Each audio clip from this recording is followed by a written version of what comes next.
And we are live. Welcome, Ben Travers. What's up? What's up, man? How are you? I'm tired today, man. I don't know what it is. I don't know what it is. I'm just like exhausted. I think it's the season change. It always does that for me. Like when we go from, winter to spring, summer, or vice versa, it's always that kind of transition where you're getting more light or we're getting more darkness. Yeah, It's just like the body is like getting some sort of, acclimation.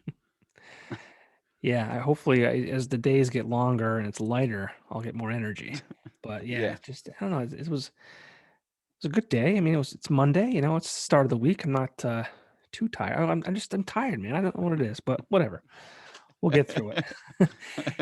It's good to see you, man. Like I don't think we've ever had the pleasure to like formally meet. I know that our paths have had to have crossed during our time running around here in northeastern Pennsylvania. I know I feel like, and if I'm wrong, correct me, please. But you were had a big hand in the sound for the River Street Jazz Cafe. Mm-hmm. Yeah. Okay. And I think that's where we met in passing when you had your time with the Weekender. And I think you might have come in like either weekly or monthly and checked in, especially during that time where, you know, the paper was more than one page and there was, tons of venues and bars open throughout the week. And, we were open Wednesday through Sunday during that time. Um, but yeah, I remember you stopping through. I started working there in 2005 as a dishwasher and then just worked my way up to general manager during the 5 years that I worked there. Oh, cool. So Um, you were at that level too. Okay. yeah, yeah. The first like 2 or 3 years or so, just kind of getting to know all the facets of the business. And at the same time, I was going to school for audio engineer, but more like studio concentrated. And then I started doing sound at the Jazz Cafe and kind of just fell more in love with the live aspect of it. Um, it kind of just worked out. Universe just kind of played, right, and just started doing sound there more. And then I took the opportunity to be the general manager, um, and then that led me into wanting to work on the road, and seeing like kind of where. Because for 5 years I was, everyone, bands, crews, artists are coming into your house, and you're seeing how they kind of work and how they work on the road and how they work with each other. And you're like, oh, I'm doing it here. I want to see if I would be able to take this skill set on the road. Um, so after 5 or so years at the Jazz Cafe, I started touring. Um, yeah, started touring on the road.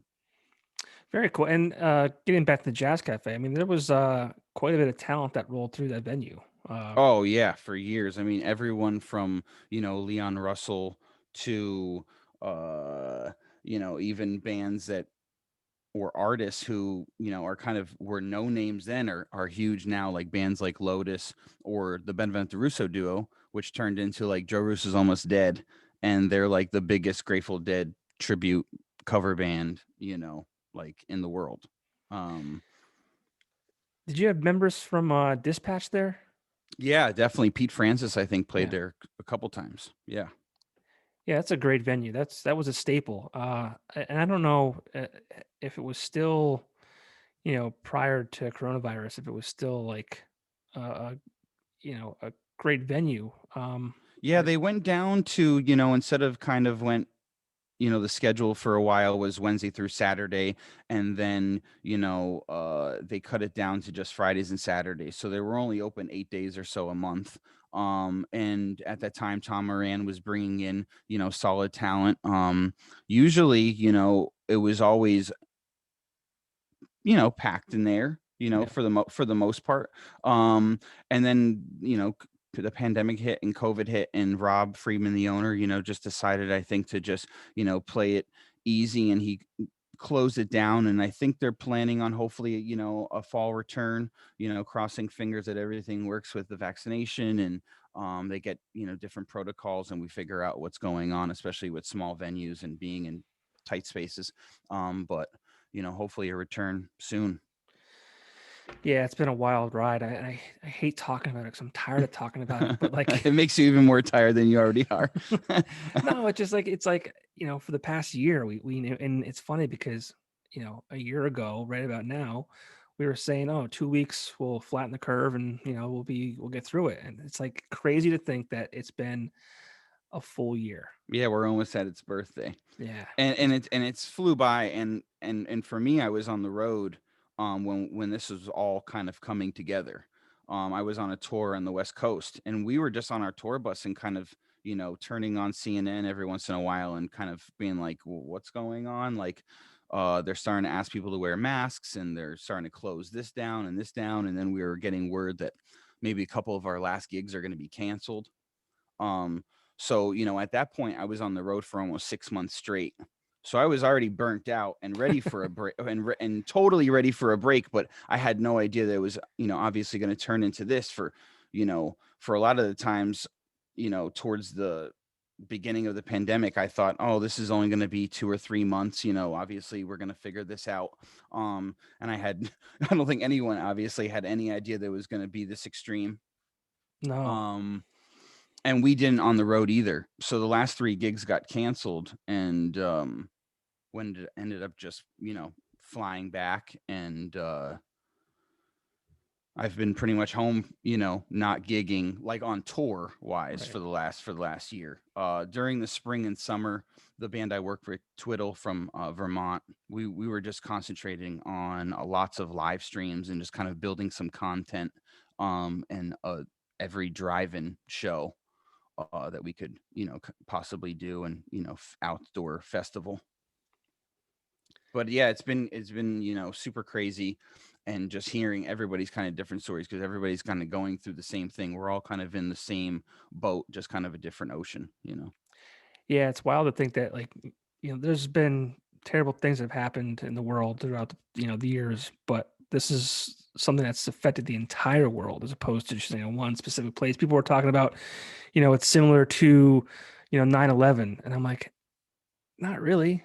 9/11 was like a target. I mean, it was an attack on the country, but I mean, it was like specific to New York and parts of Pennsylvania and things like that. And mainly, yeah, the U.S. The U.S. was Yeah, attacked that day, and versus COVID, where it's attacking worldwide. It is not just concentrated in Pennsylvania, or the United States alone. yeah. And with 9/11, we had a face to the enemy. I Right, mean, right. Immediately, you know. and There people, there has been so much, I think, verse 9/11, where technology was nowhere near we are now. There was no Facebook or Netflix or, smartphones at all. right. Cell phones weren't a norm. Mostly people that had them were people who had lots of money. It wasn't just everybody. And there was especially not internet on your phone that you can carry around in your pocket. And with that, we've just got so much misinformation and disinformation that has just kind of continued kind of this thing, not knowing what's going on, not knowing how to particularly deal with it, handle it, that kind of vibe. Versus 9/11, where we knew what we were kind of dealing with, and and it did get us into a war that we're still continue, into today. But it was like a cause and effect versus this, where there isn't kind of like an end in sight. I feel like it's going to kind of be in our lives for a while. We're just getting used to dealing with it, and learning more protocols and regulations and figuring it out, getting back to some sort of normalcy. Yeah, I wonder how long it's going to be. I mean, I've seen obviously we're moving forward, and things are restrictions are loosening up a bit, and so that's a good sign. And I know cases are down, but Yeah. like you said, I mean, I think we're going to definitely take experiences that we've been going through, and take those forward. Um, I just don't know how much. It Yeah. should be And interesting. I think the CDC said today, one of the new guidelines is that if you are vaccinated, or um that you can start to go into smaller spaces, or, I guess, mingle, and then you can be in rooms with people who haven't been vaccinated. So I mean, there's just, again, like, it's only a year-old virus, it's not something like polio that's been around for 60, 70 years or so. So it's like we understand that, and that is actually still around in other countries, so and we're still learning things about it. So I mean, with science, it just has its like ebbs and flows, and the more information that we have, obviously we have a better understanding. So I think after a year, we're doing as best as we can with with what we were, given. Yeah, um and you mentioned the internet too, and it's like I'm so thankful that we have the internet during this time because I don't know if we would be able to, as a world, be able to function without like the ability to shop online and get things we needed the way um we were like we had you have DoorDash, you have delivery services that deliver groceries because we were told mhm. that to sit be stay home and don't leave unless you have to and Yeah. stuff like that. So And in today's age, you do not have to leave your house for anything. You which could is have which is you could have a toaster delivered. yeah, it sucks though. Like Yeah. how far does it go? It definitely takes that, we're going to see in future generations, maybe not our generation, but we're going to see in future generations how definitely effective that is going to affect people. Yeah. Just the non-contact or the immediate satisfaction or gratification, you know. Um yeah, it's something to definitely, ponder because like it's just going to kind of change future generations on how they deal with people and how they communicate, especially not having to go out and deal with people even at the grocery store. That definitely shapes people's personalities and how they deal with things, etc. Yeah, well, unfortunately, we're not going to be able to fix that or predict the future Yeah. here tonight. No, not at all. But I mean, let's talk about what we can kind of Okay. lay out, and that's we're talking about a virus that has pushed us into our homes, and you're in the music industry, and obviously like you're used to playing shows or being in that atmosphere and working with bands and being a technician and all that kind of stuff. I mean, how do you think that is going to affect um, that atmosphere moving forward? I mean, I think that it already drastically has where, my industry has been on standstill for a year or so. But we learn to adapt, as humans, as crew members on the road, we learn to adapt and to figure things out, and the show will go on. So this year, I think, again, it's just a big learning curve for everybody. And then going forward, it's just kind of taking things slow and understanding and having patience that it's going to be a slow comeback. But I am a firm believer that when it does come back and live music can come back, especially at full strength, full capacity, it's going to be better than ever. Um, so it's just kind of like being ready for that. And there's just going to be tons of variables. A lot of bands are going to kind of like not come back just because of logistics. Some bands are going to age out. Some crew guys are going to age out. So it's going to be definitely like a weird next couple of years in the industry. But like I said, I think it's going to come back strong. I hope so. I mean, that's all I know is that kind of that world. Yeah, And I mean, we are definitely resilient, and I think this is definitely just another kind of bump in the road, more for others than myself, and or in the industry. But just trying to take a negative and turn it into a positive, and just be grateful, for what you do have, but also, looking forward and being like, okay, like we have some time to work on some things now that you might have not had a chance to, especially me, because being on the road all the time and only home for 2, 3 weeks at a time, you don't get to really take care of some of the things you might want to accomplish. Um, but looking forward, I definitely think that the music business will come back with a vengeance. yeah, I hope so. But you mentioned you didn't have a lot of time prior, so now you had a full year, and I think you've taken advantage of it the best you could. And Ben, you were not you also are the owner and engineer at Astrology Days Yes. in downtown Wilkes-Barre.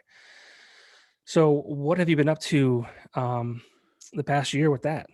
Well, Astrology Days formed in 2018 because like I was on the road a lot and coming home for only a small, amount of time, I still wanted to be like super creative. And like when you come off the road around like all these mindful people and people that are, kind of pushing you to the best of your abilities, you kind of come off the road like feeling that and wanting to put it into something, especially maybe one of your own projects. But I didn't have really a place of my own.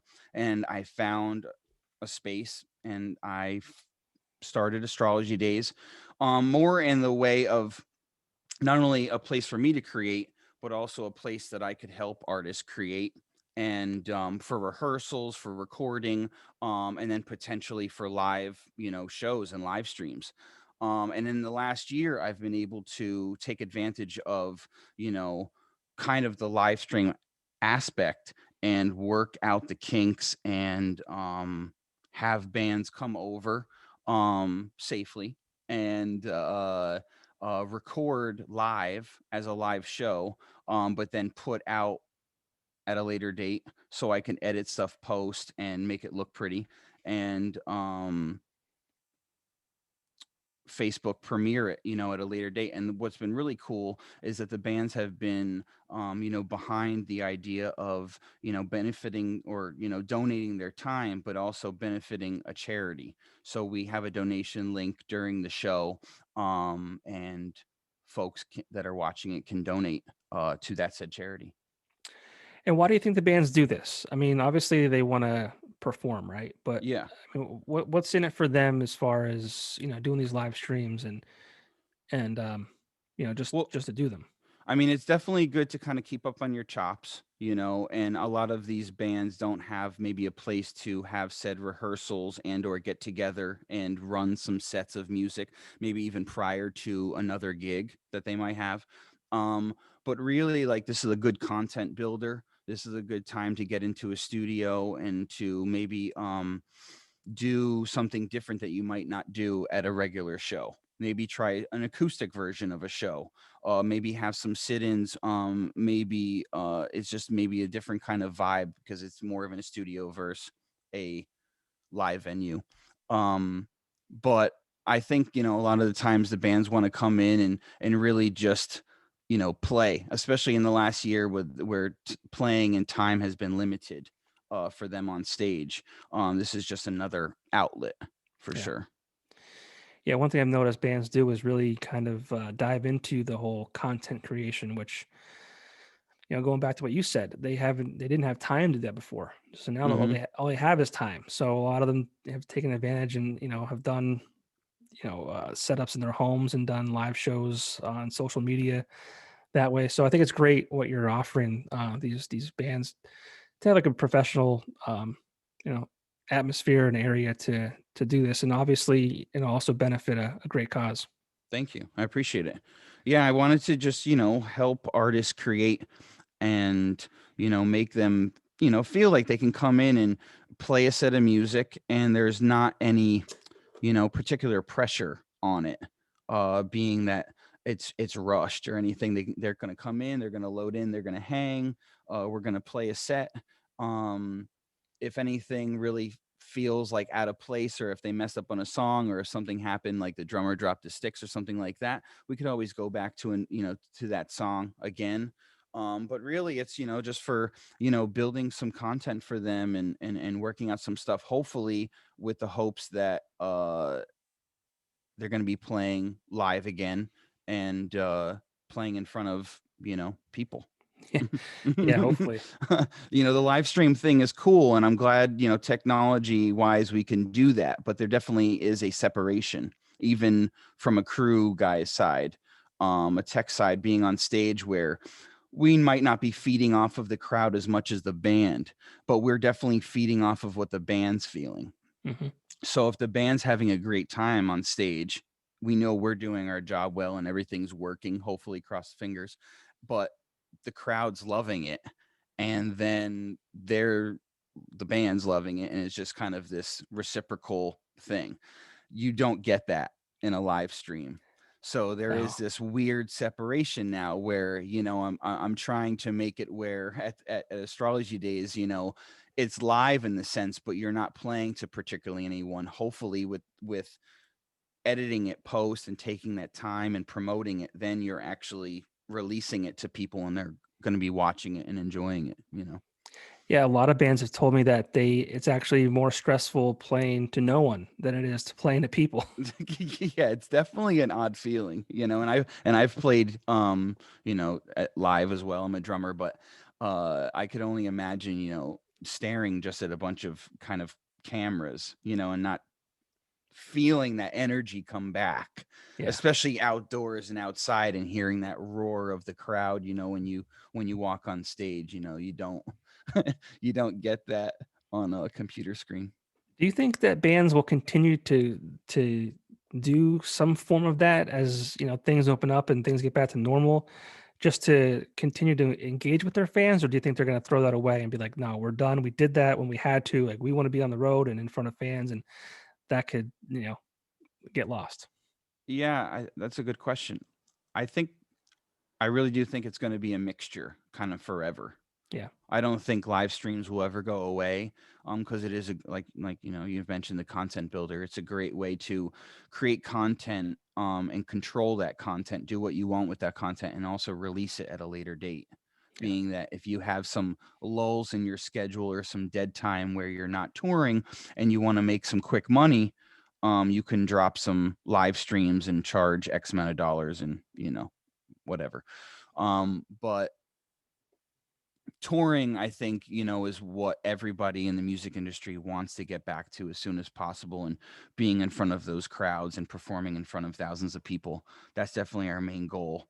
But I think in between touring and even maybe like in while on the road, we might even stop at a spot that we're not playing in front of and do some sort of live stream and or taping, but not release it yet or something along Yeah. those lines. I think in the beginning when this all started happening, I think some bands were kind of like, "Oh wow, we can do these live streams, make money doing it, and not have to worry about travel, not have to worry about lodging, not have to worry about any of that stuff." And they jump on, a computer or whatever it is, and they charge for the stream. And I Mm-hmm. think initially that was like, yeah, this could work, and we could avoid a lot of the headaches. Um, Sure. I don't think that lasted very long as far as that being a lucrative, option for them, but Yeah, I think also a part of it's just everyone's doing it. yeah, So like, you're on your Facebook or Instagram feed and you're scrolling and there's just like 400 bands are doing it. It's like, which one do you watch that night? yeah, So I definitely think again, like there's so much volume wise that things get spread a little thin, where some things can get missed or some things don't have as much or power behind it as it really should. And then people are just trying to do different things now with their live streams, make them a little more interactive. With apps like Zoom and stuff, you can have an audience kind of behind you on a screen where you're seeing all their faces from their webcam. Um, and they're seeing you, obviously, kind of like how the NBA is doing it with their audience and yeah, stuff like that. So there is going to be advancements, especially like the longer we have to deal with this to make it, not so sterile, because it really is. It gets to a point where it's like, okay, I'm just staring at a screen, but I really do miss like bumping up against some random people's dancing like in the pit. So hopefully those days, are coming sooner than later. yeah, and you mentioned, like, just being overloaded with content. I feel like that's with everything, movies, Netflix, music, podcasts. I think there are so much out there that, like, You're never caught up. I mean, I don't know if you should be. That's the thing too. Is like, and there was always millions of books, right? And yeah, people could be reading them too. But I feel like things are more thrown in your face now, where the good stuff doesn't rise to the top so easily.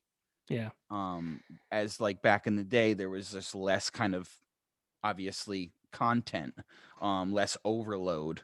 So the good stuff was definitely there. yeah. I Yeah. always talk about it. just with Netflix, I spend more time looking for a movie to watch than I do actually watching the movie. That's me too. Yeah, on HBO Max now, like I'm just looking over and over. I'm like, all right, I've watched that, but like I could just put it on. It could just be noise in the background, and I'm end up Yeah. probably back on my phone anyway, looking on Reverb. That's the thing though, too. It's like, back in the day, I don't know how old you are, but I'm old enough where I used to rent video tapes, Blockbuster. VHSs. Yeah, Yeah, Blockbuster. yeah, It was a great time. You go yeah, Friday night, grab a pizza, get the girlfriend, go walk the aisles of the yeah. Blockbuster, and that's kind of a neat. I could still remember the smell of the Yeah, Blockbuster. yeah. But that was a neat experience though. It was like it was neat. And it's funny too, like, you would rent a movie and like you get home and you put it on. If even if it stunk, you still watch it because that's Yeah, all you had to watch. it was an event. Yeah, It well, was right. like that's what we're doing on Friday night. Yeah. So like now I'll spend 40 minutes looking for something to watch. If it sucks 5 minutes in, I'll spend another 40 minutes finding something else, and then it's time for bed. It's like, what did I Yeah. just do here? And What did most I people just throw on The Office and just, Yeah. you know, I'm in on the my background. I'll admit this. I'm on my third time through Dawson's Creek. It's just something to put on in the background, and I don't have to pay attention too much to it and exert myself. Yeah. But yeah, and it's the same with music too. I don't know about you, but I mean, I love music. I put on random playlists on Spotify and things like that. But it's the same thing. Like if I don't like it the first like 10 seconds, it's great because you can skip it, but it's also like unfortunate because maybe 10 seconds isn't enough and the Mhm. song would have got cool. But again, it's just constantly there's just so much out there. And Yeah. like I feel like in the back of your mind, you're like, what am I missing if I don't like, find something else? I don't know. It's just weird. Sure. Yeah, it definitely is kind of a weird like mind trip, because we're just so used to the constant, like, instant gratification, and kind of we can find whatever we want at any given time, but we also don't give time for things. uh Back in the day, you'd buy a whole album and you'd listen to the whole thing, and there might be the single or a single that you bought the album for, but you'd listen to the whole album. Now you're just going to be finding that one song on Spotify and just listening to singles and not really absorbing the whole album that this artist kind of put out. I'm more of an album kind of person, where if someone releases a whole album, I'll definitely listen to the whole album, and then maybe just listen to the stuff that I kind of like listen to, or focus more on that. um but it's just such a weird world and society we live in, and it's only going to get kind of more towards idiocracy, that Yeah. I believe, even faster than, I don't know what year that it took place, like 2500 or something like that, eh, 2300. I don't um remember. I'm not sure when it took place, but I knew it took place like 300-400 years into the future. But we're like very, very, very, very close, like, to that already, where you could see that people just rely on technology 110%. They don't even really understand where certain things, or how certain things are done. I don't think most of us are ready for it, really. Yeah, that's very true too. It's just I just don't think our brains can comprehend it, and the people who are smart enough to utilize it, that's dangerous. But yeah, it's crazy. And it's funny too because we always say like, our parents probably like, not made fun of us, but like, oh, you guys, our parents are the ones who, went to school when it snowed and they walked uphill both ways with no shoes on or whatever the hell. So every generation before, the current generation is, a bunch of sissies, but it's almost like it's not their fault. It's not the next generation's fault that these things are, made available to them. No, no, it's evolution at its finest. Yeah. That's exactly what's like kind of going to just happen.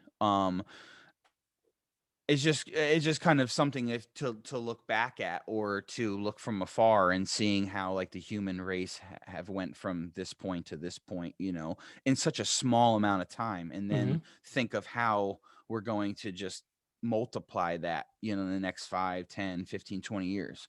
But I'm also the person that, like, growing up, I thought that right now we'd be living like the Jetsons. Yeah. Like, truly, I thought there would be flying cars, or at least like massive trains going all over the place, but it's not like that at all. No, Our infrastructure is not set up like that. no. I make a joke too that you know, it we always blame this younger generation, but like the reason that they're babies, I'll use quotation marks with my fingers for those of you just Mhm. listening, like because but like it's because of us. Like we do it. Like, I'm thinking of like an analogy where, the dangerous rides at a swing set or a playground. Mhm. You know, I'm not the one who said, as a kid that this ride is dangerous. It's our parents that are saying it's dangerous. So like they're the ones that are kind of nerfing the world for Mhm. us. You know what I'm Yeah. saying? So it kind of Yeah, trickles down. every generation does that one step, Yeah, we want you we know? want things to be safer for our kids because we get smarter and Sure. but it's No, not. So it's and we learn more. Like, yeah, everything. I mean, I definitely think when I was a kid, parents were a whole different kind of breed than they are now. yeah, Especially, kind of letting the kids fall or play outdoors or play with strange kids on the street. You know what I mean? Like, I remember playing up until, 8, 9 p.m. With every kid that was on, like, the block, and we were just playing hide and go seek, or like whatever it was, like, in the summertime. I don't know if kids still do that. It seems like, it's a generation of that. It's people Kids are inside. Kids are doing more inside stuff, or they do have extracurricular stuff, but it's the soccer kids, the basketball kids, the football wrestlers, stuff like that. um yeah, and they do. I think they're inside more, but again, it's like it's parents not wanting them to be you know at strange places or out till the sure. it's dark and shit like that. It's crazy. hmm It's and weird. it kind of gets to where we were talking about before in the beginning of the conversation, about like how it's just going to kind of change generations, being like, with communication and socially, like talking with someone like face to face, Yeah. and not having that when you're a kid. And especially during like the last year, especially with schools and them being closed and having to have virtual classes and virtual teaching. I always wonder how that's going to affect things as well, for future generations. Yeah, I definitely don't envy uh, the parents who have children that were, grade school and above and having to homeschool them, Mhm. virtual classes. And I don't even know. I say that on every podcast, I feel like too. It's like, I don't know how two working parents, like get their, how they have their kids home and have them go to school. Like Mhm. how does that work? I have no Yeah. idea.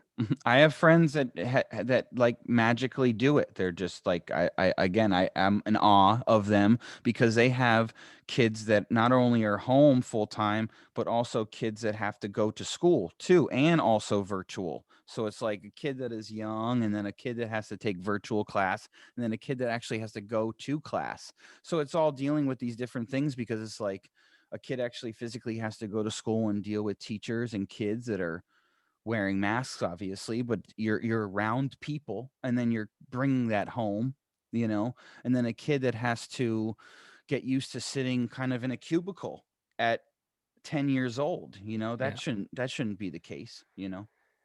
Yeah. I'm interested to see how this all plays out because I mean, kids are malleable, right? Yeah, very And resilient. yeah, that too. It's like, and my kid's 3 years old. He's in daycare, thankfully. But he wears a mask all day. Like, and I Mhm. don't. I mean, he doesn't comprehend enough to say like, "Daddy, why am I wearing this mask all day?" Or Mhm. it's just kind of normal. But like, I Sure. wonder. Do you Yeah, think he'll remember? I don't know. I don't know. I mean, he remembers the weirdest stuff, so he might. I don't know. Sure, and kids absorb different things kind of at different times, Yeah. where they're more aware of like what's going on and that they're actually a person, you Yeah. know. I mean, I um think I'm lucky in that he is so young. He may not remember any of this as right, long as right. this ends, soon. But And people and everyone in the daycare has to wear it too. hmm Okay, yeah, yeah. so Yeah. it's like this Yeah. weird thing. But maybe it's Cuz not you're weird because cuz everyone's doing it. I don't know. sure, and he sees maybe mommy and daddy having to wear it too, so Yep. there's still an understanding, but yeah, it's definitely kind of going to kind of change people's, brains differently. I have friends that have like older kids, like 10, 11, and things like that, and I think they're struggling, like for Mhm. sure. It's a shame. Yeah, because there's just so many different. I mean, again, everybody's in the same kind of boat, but just different kind of ocean, and um, there's just so many different variables, and I really don't envy like anybody in this in this situation because it's just like it's so different for everybody and such a struggle, and there's still not kind of like a plan. Or there's more of a plan now, obviously, since the new president came in, but there's still like not an understanding of like what's going on, like when can we get back to some sort of normalcy, when is school going to come back, when are all bars and restaurants and events going to happen, outdoor events going to happen. Especially for me too, just because of the music industry. I don't know when it's going to kind of go full back where we're touring on a tour bus and going from state to state, because as we see even in the last couple weeks in the news, like every state is kind of going to start doing their own their own thing. So Yeah, I who mean, who knows how those those chess moves are going to work out. it's weird to think about too, because Texas, no masks, so, like they got rid of the masks. Like I wonder if And open everything. right, and I wonder if we're gonna see spikes, or maybe we won't. I mean, it's Yeah. such a weird thing to think about. Well, hopefully, we're in a situation where they're going to be doing their own thing, but also the counteract with people getting vaccinated, Hmm. still people being masked, and just the herd immunity, obviously, that's being, kind of already ingrained, um, where people are getting it or have had it and they're not going to get it again. And then they're just waiting for their turn to get the vaccination. Yeah. Um,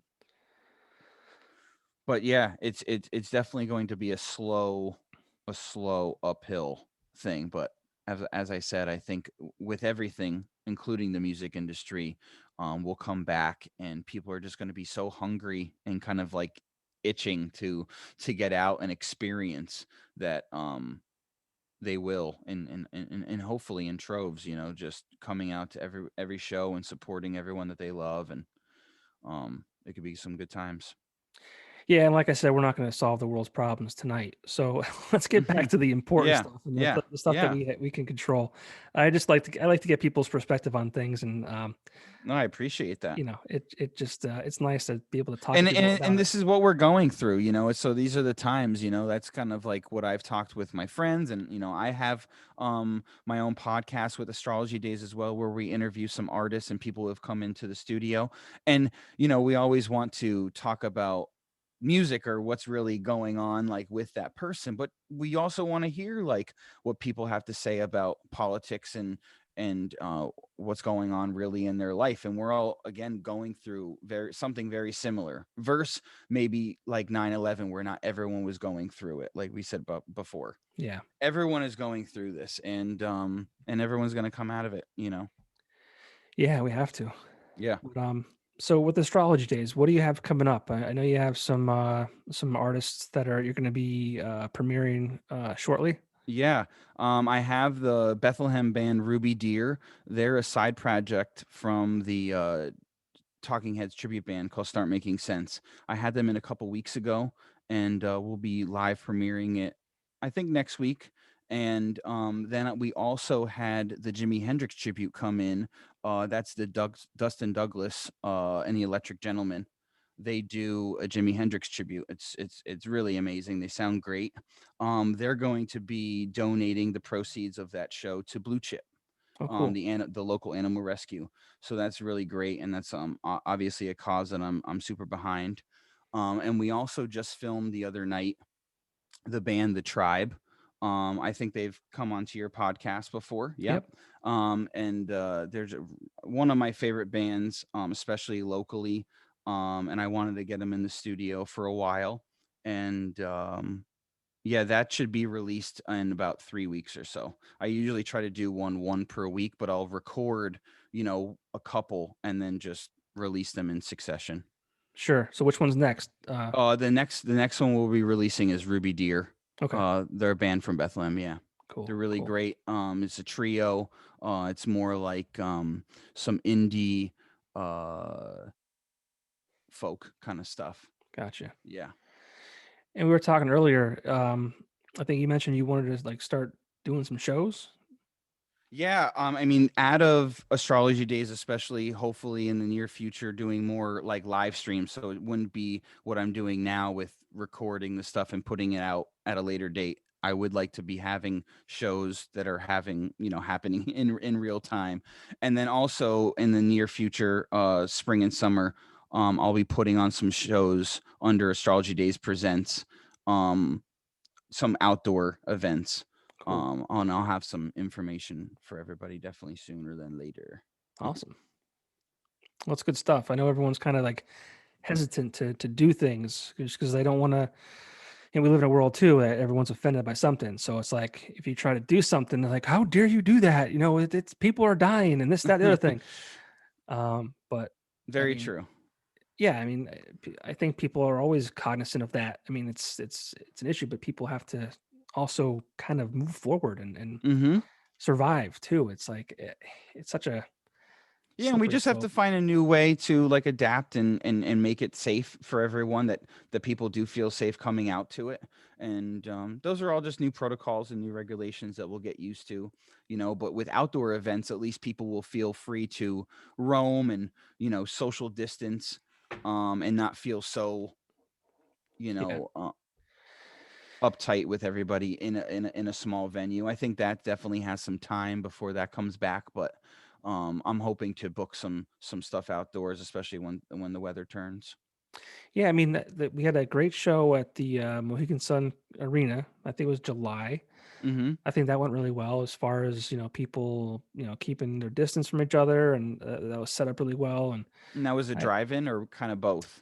well, that was more of a local show. Okay. Um, but then the drive-in stuff happened up in Dixon City with I know Steve Masterson from Stage West was putting those together Yep. Yep. at the Circle Drive-in. So then those were I think I never made it to one unfortunately, but um, They were great. I went up there for one. I did sound up there for the band Cabinet.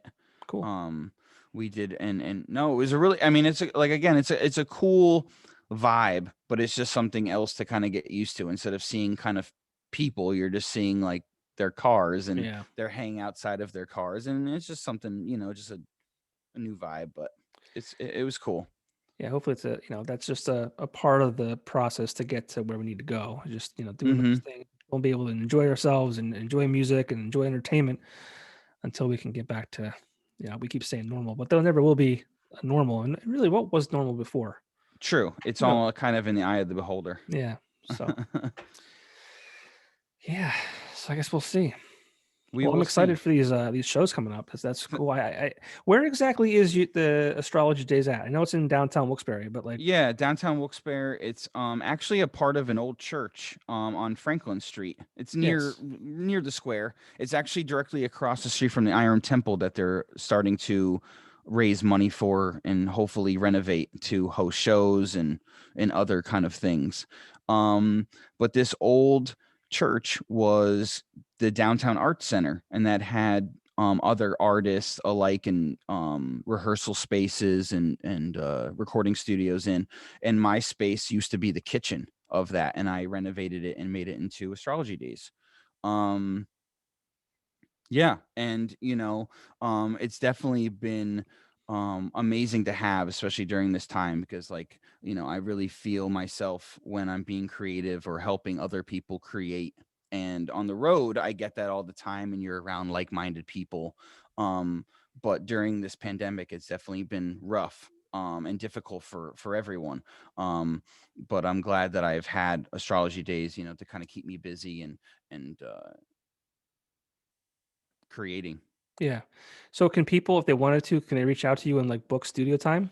Yeah, they could reach out to me at my email, astrologydaysstudios@gmail, or find me obviously on Facebook, Ben Travers. Um, uh, but yeah, they could book some time if bands would love to come in to rehearse and or to record, or they would just like to use the facility to live stream and or record a live stream. Um, I would love to hear your ideas and get you down there. Cool.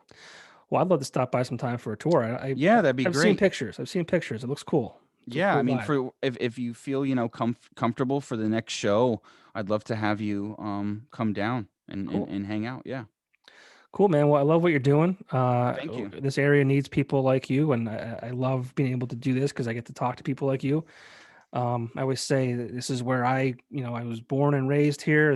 I have a family here, and I want this area to have cool things like, what you have to offer. So, Thank you, man. Likewise. And yeah, I really appreciate what you're doing. And seeing and knowing you for X amount of years and seeing what you're doing now, I just wanted to reach out and be a part of this. I really dig what you're doing.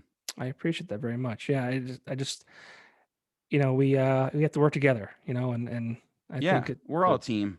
Yeah, we are. And it's funny, like, and I say this a lot too, with, 15, 20 years ago, it wasn't like this. I don't think it was very cutthroat and, my studio's better than that guy's studio and my band's better than that band. And I deserve this and that Mm-hmm. guy doesn't, or whatever it might be. But I think, as time has moved on and we've definitely learned to, we're stronger together than we are, you know, Yeah, unity. yep. So, well, thanks for joining me tonight. Thank you. And I'm And looking thank you forward. everyone for listening. Hopefully, I have like 5 listeners. I'm kidding. I hope we have more than that, but we'll get there. Yeah, hell But yeah. man, hopefully I will see you sooner than later. Yep. Likewise. All right, man. Thank you, man. Thanks. You Yep. got Have a it. good night. You too. Bye. See you.